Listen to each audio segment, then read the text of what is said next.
ನಮಸ್ಕಾರ. ಟಿವಿ 13 ಸುದ್ದಿವಾಹಿನಿಗೆ ನಿಮಗೆಲ್ಲರಿಗೂ ಸ್ವಾಗತ. ನಾನು ನಿಮ್ಮ ರಚನಾ ಚಂದ್ರಶೇಖರ್. ಮುಖ್ಯಾಂಶಗಳು. ಪೌರ ನೌಕರರ ಸಂಘದಿಂದ ಪ್ರತಿಭಟನೆ. ಹಾಸನ ತಾಲೂಕು ಪಂಚಾಯಿತಿಯ ಸಭಾಂಗಣದಲ್ಲಿ ಪ್ರಗತಿ ಪರಿಶೀಲನಾ ಸಭೆ.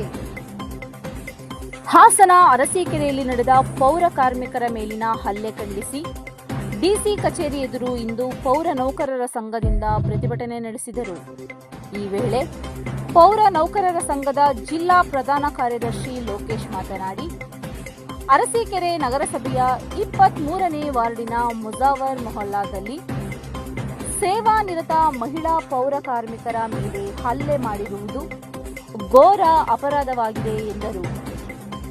ಮಹಿಳಾ ಪೌರ ಕಾರ್ಮಿಕರನ್ನು ಗೊತ್ತಿದ್ದು ಅವಾಚ್ಯ ಶಬ್ದಗಳಿಂದ ನಿಂದಿಸಿದ್ದು ಅಲ್ಲದೆ ಮನೆಯಿಂದ ದೊಣ್ಣೆಯನ್ನು ತಂದು ಹಿಂದು ಮುಂದು ನೋಡದೆ ಹಲ್ಲೆಯನ್ನು ಮಾಡಿದ್ದು 5 ಜನ ಪೌರ ಕಾರ್ಮಿಕರು ಗಾಯಾಳುಗಳಾಗುವವರೆಗೆ ಹಲ್ಲೆ ಮಾಡಿದ್ದಾರೆ. ಈ 5 ಜನ ಮಹಿಳಾ ಪೌರ ಕಾರ್ಮಿಕರನ್ನು ಪೌರಾಯುಕ್ತರು ಸರ್ಕಾರಿ ಆಸ್ಪತ್ರೆಗೆ ದಾಖಲಿಸಲಾಗಿದ್ದು ಚಿಕಿತ್ಸೆ ಕೊಡಿಸಿರುತ್ತಾರೆ ಎಂದು ವಿವರಿಸಿದರು.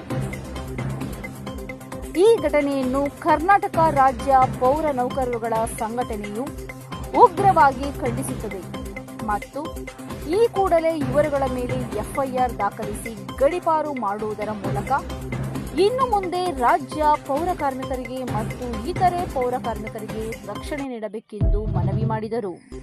ಹಾಸನ ತಾಲೂಕು ಪಂಚಾಯಿತಿ ಸಭಾಂಗಣದಲ್ಲಿ ಪ್ರಗತಿ ಪರಿಶೀಲನಾ ಸಭೆ ನಡೆಸಿ ಪಂಚಾಯತ್ ರಾಜ್ ಇಲಾಖೆ, ಕಂದಾಯ ಇಲಾಖೆ, ಅರಣ್ಯ ಇಲಾಖೆ, ವಿದ್ಯುತ್ ಇಲಾಖೆ, ಕರ್ನಾಟಕ ರಾಜ್ಯ ರಸ್ತೆ ಸಾರಿಗೆ ನಿಗಮ ಮುಂತಾದ ಇಲಾಖೆಗಳ ಕುರಿತು ಸಾರ್ವಜನಿಕರಿಂದ ಬಂದಿರುವ ದೂರುಗಳನ್ನು ಕುರಿತು ಚರ್ಚೆ ನಡೆಸಲಾಯಿತು.